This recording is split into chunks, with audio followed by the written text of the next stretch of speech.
Titans fans, if you guys want more free videos on your favorite team, then I'm not really sure what you're waiting for. Subscribe right now to Tennessee Titans Today if you want more videos on the news, the rumors, the games, everything going on around Tennessee all year long. We've gone past the 1,000 sub mark. Let's get to 1,100 next. So if you're one of the many people watching our videos and yet aren't subscribed for some reason, change that right now and sub today.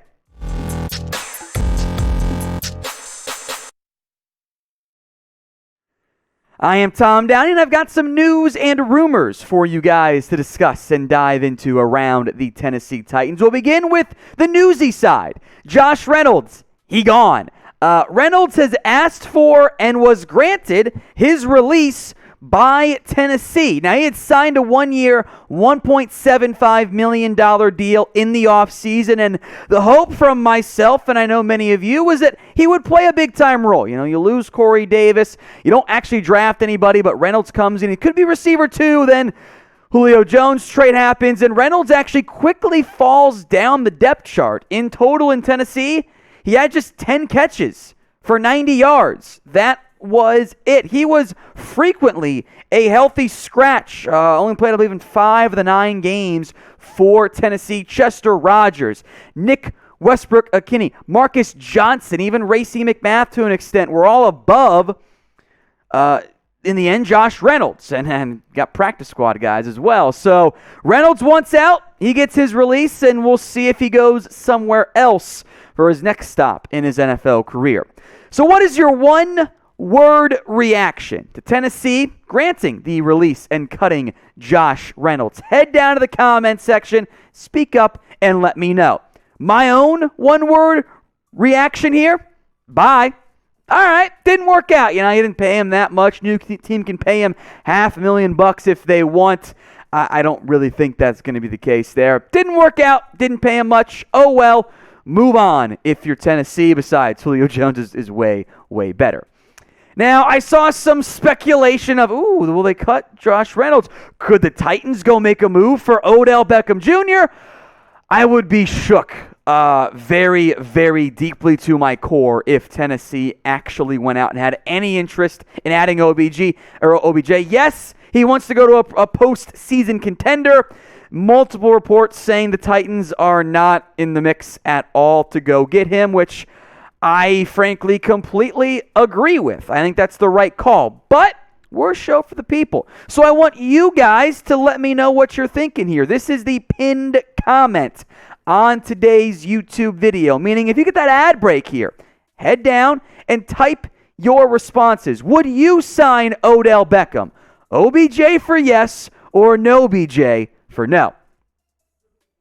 I say no. The Titans don't need Odell Beckham Jr. They have A.J. Brown. They have Julio Jones. Those are going to be the receivers you want to get the ball to. What happens if Odell Beckham's not, a happy camper? Is he going to cause issues again, like he pretty clearly, I think, did in Cleveland?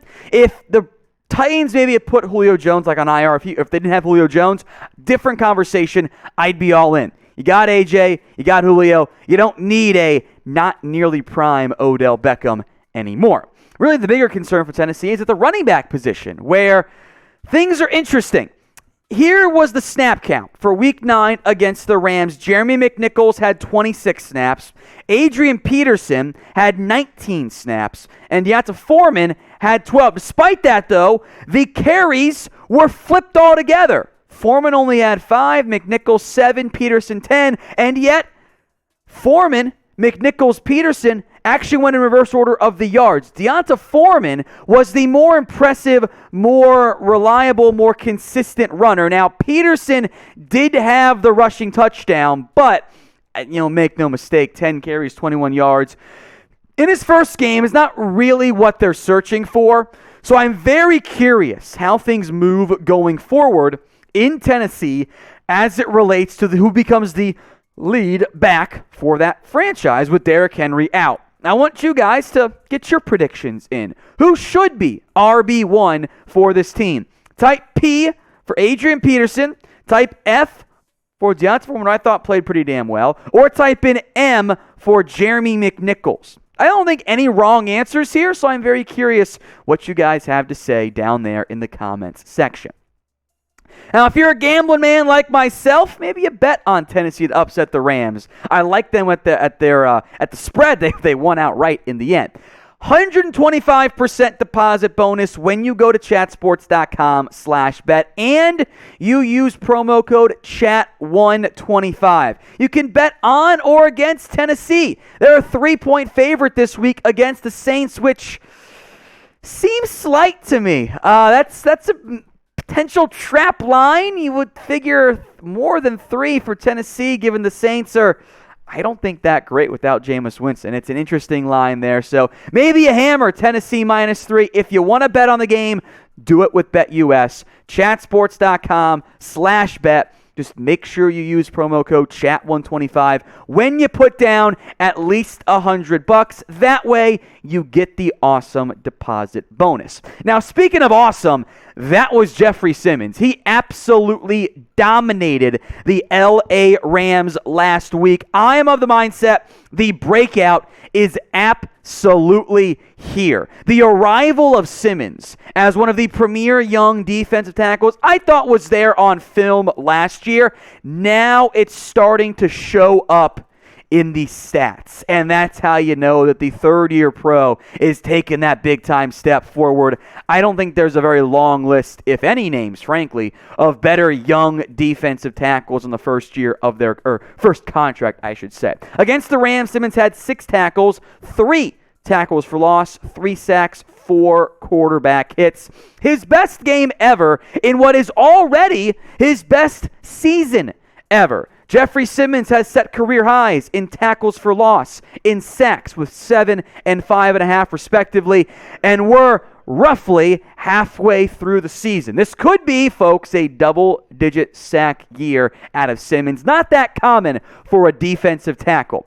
Those of you who have been subscribed for a long time know how I feel about Jeffery Simmons. I think he is one of the best defensive tackles, young ones, in the NFL. And if you agree with me, if you are a fan of Simmons and can't wait for him to be a key cog for many, many years to come on this Titans defensive line, head down to the comments, type me, and show some support.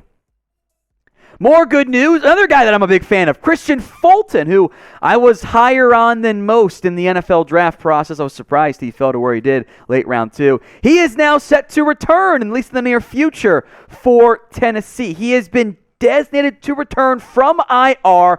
He'd been out since week 6 after a hamstring injury he suffered back in week 5. This, ladies and gentlemen, is a very promising development and situation for Kristian Fulton. This is a big deal. Fulton was playing very well before his injury. You've had big-time secondary years second years, I should say, out of guys like Jalen Johnson, Trevon Diggs, and Kristian Fulton as well.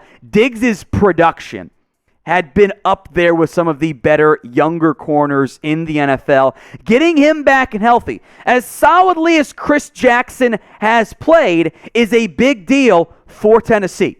It is a very big deal. Janoris Jenkins aging, Fulton and I hope Caleb Farley are going to be the long-term pieces. Look at this production. Admittedly, only 5 games for Kristian Fulton, but 43.8 completion percentage allowed. That is an awesome, almost off-the-charts figure. The yards are a little bit high, touchdowns high as well. The big plays did happen, but 1 interception, 6 pass breakups, I think Fulton was one of the better young corners in the NFL. Now, he might not come back this week, even though the team did release Breon Borders, which could be a good sign there. There is a 21-day window for Fulton to practice without counting against the team's 53-man roster limit. So whether it's this week, next week, 2 weeks, whenever, Fulton is closer to getting back, even though Jackson, I think, has fared better than expected in the absences and the injuries at the cornerback position. Getting Fulton back on the outside, who I would argue is this team's best corner right now, is a very big deal for Tennessee as they make a playoff push to get the number 1 seed this season.